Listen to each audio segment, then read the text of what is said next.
Okay, so the cost of swag. This is a concept that I came up with when I was massively into consumerism. Literally, I was buying up everything and anything. But then I got into some really, really difficult times and I had to sell it all. And what I got back was a fraction.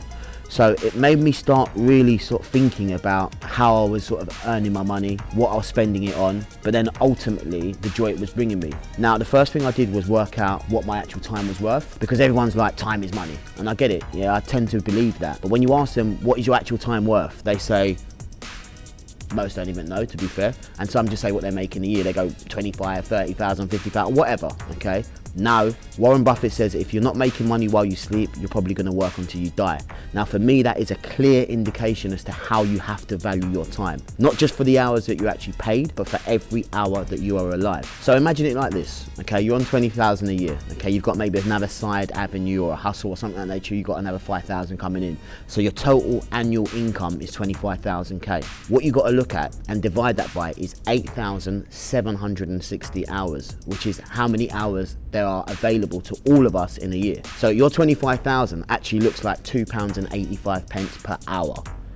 Now, when I started to understand that, it made me really understand what the cost of things were, actually what I was spending. Because look at it like this, £2.85 is my true hour, 25K. I go out and I buy a t-shirt for 400 quid.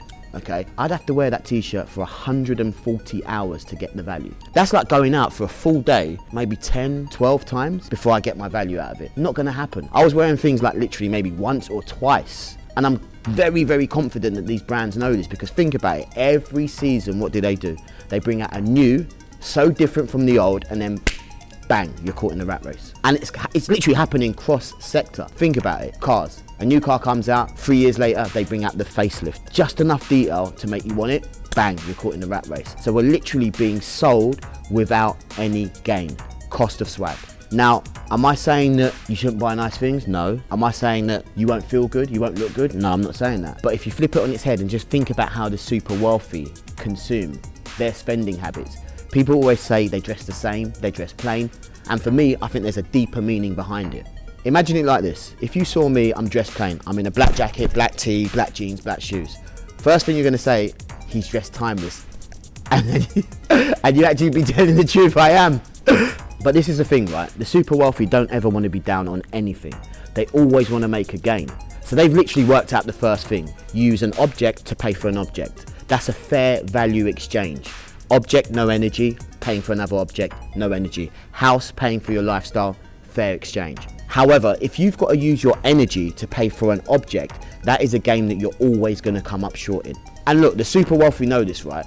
They know that if they're not getting caught in keeping up with the Joneses, then they can't get dragged into that mindfuck of consumerism, which, by the way, is a game that increases to match every single financial level.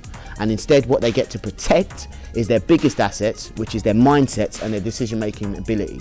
They can then invest that energy into something that's always going to give them a return.